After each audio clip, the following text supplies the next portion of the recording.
Customers say that trying Leopold's chocolate is love at first bite.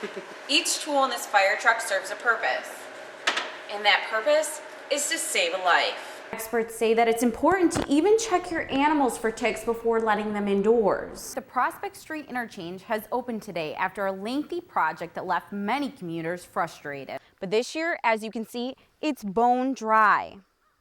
Before I even walked up here, the person was already notified that I was coming. And as soon as I get up here, they can see me and even talk to me through this device. Hello? Christine was a lot of fun. She was bubbly, she was bright, she was a great mother for the short time that, she could be a mother.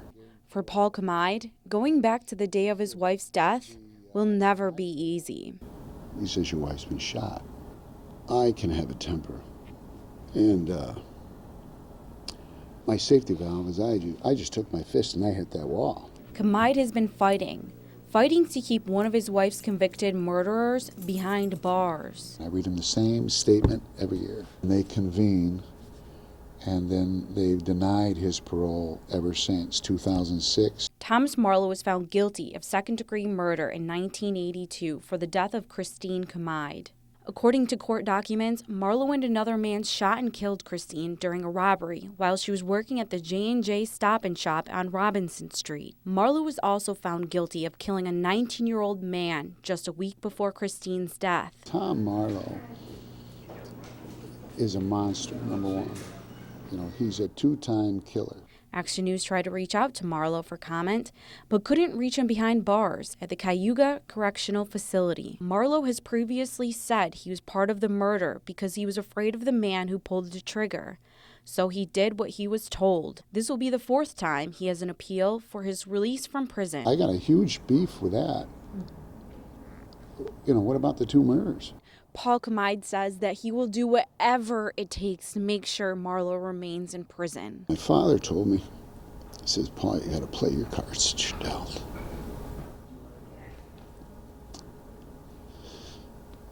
That's what I did. Kamide sent a petition with thousands of signatures to the parole board commissioner in hopes that it would help keep Marlowe behind bars. And while Marlowe fights for freedom, Paul Kamide waits for the next parole hearing, saying it's the memories of his wife that keeps him fighting. Brianna Case, WBNG TV, Action News.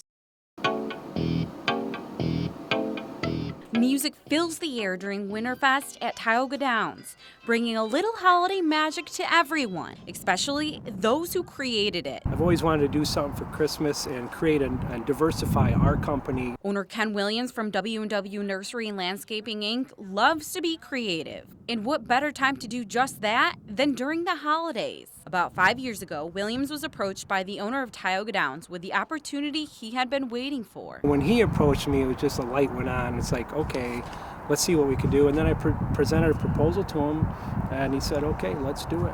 Williams got his crew together and let the creative juices flow, putting together the perfect holiday show. From design, build, wrapping lights, building controllers, programming, there's quite a lot of work. Over 4 miles of wiring, over 55,000 lights, and about 120 props all go into the display. When it all comes together and it's showtime and you see it work, then it's a great one. And out of everything people are talking about, it's this amazing light show. The show, for sure. People are there to watch the lights dance, to smoke go across the screen, see Santa's face as it lights up on the curtain. The flash of lights as it's dancing to the music. It's just fun. It's people's reactions that make all the hard work worth it. To see the kids and the smiles on their faces, that's then you know it's worth it. You see the families out and they're all in awe and they're looking at the lights. We're creating a memory for a lifetime. A magical memory for W&W Nursery and those who see the light show. In Nichols, Brianna Case, 12 News. I don't know how he does it. He's magical. Magical.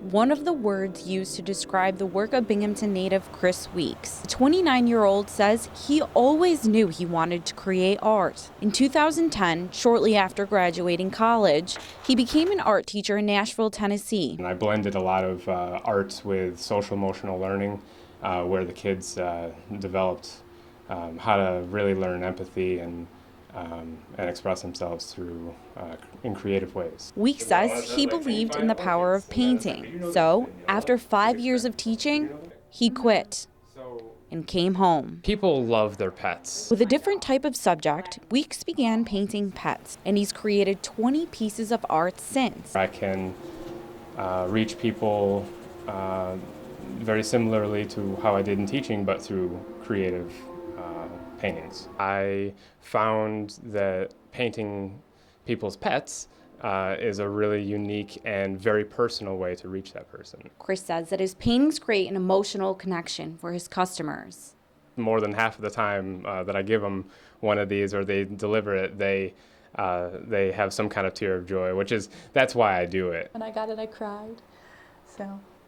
And my mom cried when she got hers as well. I mean, the dog had died, so it was emotional and it was a surprise. She didn't know she was getting it. Metcalf had Weeks paint a picture of her 2 cats and her mother's dog. The final product left an incredible impact.